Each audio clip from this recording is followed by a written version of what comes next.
നടി ഖുശ്ബു സുന്ദറിനെ ബിജെപിയുടെ തമിഴ്നാട് വൈസ് പ്രസിഡന്റായി നിയമിച്ചു. തമിഴ്നാട്ടിൽ ബിജെപി പുതുതായി നിയമിച്ച 14 സംസ്ഥാന വൈസ് പ്രസിഡന്റുമാരുടെ പട്ടികയിലാണ് നടി ഖുശ്ബുവും ഇടം പിടിച്ചത്. Sasikala Pushpa, M Chakravarthi, V P. Duraiswamy, Karu Nagarajan, P. Kanakasabapathi, R C. Paul, Kanagaraj തുടങ്ങിയവരാണ് മറ്റ് പുതിയ വൈസ് പ്രസിഡന്റുമാർ. കേശവ വിനായകിനെ പുതിയ ജനറൽ സെക്രട്ടറിയായും വൈസ് പ്രസിഡന്റായിരുന്ന നാരായണൻ തിരുപ്പതിയെ പാർട്ടി വക്താവായും നിയമിച്ചു.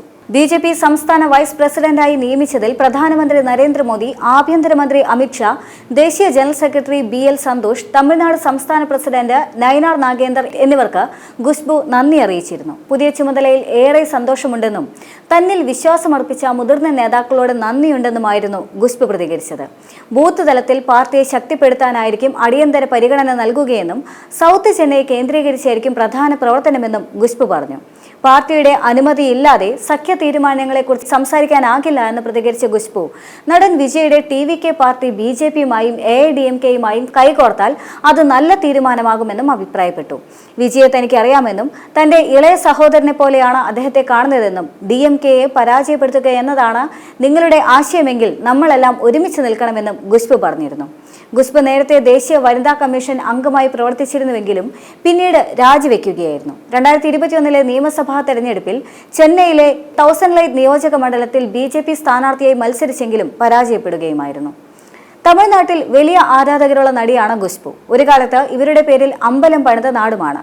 അതുകൊണ്ട് തന്നെ ഖുശ്ബുവിനെ സംസ്ഥാന നേതാവായി ഉയർത്തുന്നതിലൂടെ വോട്ടർമാർക്കിടയിൽ സ്വാധീനം ചെലുത്താൻ സാധിക്കുമെന്നാണ് ബിജെപിയുടെ പ്രതീക്ഷ. നടൻ വിജയുമായി അടുത്ത സൗഹൃദമുള്ള താരം കൂടിയാണ് ഖുശ്ബു. സുപ്രധാന പദവി നൽകിയതിലൂടെ പാർട്ടി നേതൃത്വം തന്നിൽ വിശ്വാസം അർപ്പിക്കുന്നു എന്നാണ് വ്യക്തമാകുന്നത് എന്ന് ഖുശ്ബു തന്നെ പ്രതികരിച്ചിരുന്നു. എ.ഐ.ഡി.എം.കെയുമായി സഖ്യം ചേർന്നാണ് തെരഞ്ഞെടുപ്പ് നേരിടുക എന്നും അവർ വ്യക്തമാക്കിയതാണ്. ഡി.എം.കെയെ അധികാരത്തിൽ നിന്ന് പുറത്താക്കലാണ് ലക്ഷ്യമെന്നും സൗത്ത് ചെന്നൈ കേന്ദ്രമായി പ്രവർത്തിക്കുമെന്നും ഖുശ്ബു പറഞ്ഞിരുന്നു. ബിജെപിയുടെ പ്രവർത്തനങ്ങൾ, കേന്ദ്ര സർക്കാരിന്റെ ക്ഷേമ പദ്ധതികൾ, നരേന്ദ്രമോദിയുടെ നേതൃത്വം എന്നിവയെല്ലാം തന്നെ ജനങ്ങളെ ബോധവൽക്കരിക്കുമെന്ന് ഖുശ്ബു പറഞ്ഞു. വിജയ് ബിജെപിയുമായി സഖ്യം ചേരണമെന്നും അവർ ആവശ്യപ്പെടുന്നുണ്ട്. ശരത് കുമാർ, ഖുശ്ബു, നമിത തുടങ്ങിയ താരങ്ങൾ ബിജെപിയുമായി സഹകരിച്ച് പ്രവർത്തിക്കുന്നുണ്ട്. എന്നാൽ നടി ഗൗതമി അടുത്തിടെ പാർട്ടിയുമായി അകന്നിരുന്നു. ഈ സാഹചര്യത്തിൽ കൂടിയാണ് ഖുശ്ബുവിന് കൂടുതൽ അവസരം ബിജെപി നൽകുന്നത്. ഇതുവഴി ജനങ്ങൾക്കിടയിൽ സ്വാധീനം ചെലുത്താൻ സാധിക്കുമെന്നും പാർട്ടി കരുതുന്നുണ്ട്. എന്നാൽ വിജയെ കൂടെ ചേർക്കാൻ സാധിക്കുമോ എന്ന കാര്യം അവ്യക്തവുമാണ്. ബിജെപിക്കും ഡി.എം.കെയ്ക്കും എതിരെ ശക്തമായ പ്രചരണമാണ് വിജയ് നടത്തുന്നത്. അദ്ദേഹം കോൺഗ്രസുമായി അടുക്കാൻ ശ്രമിക്കുന്നു എന്ന വാർത്തകളും ഉണ്ടായിരുന്നു.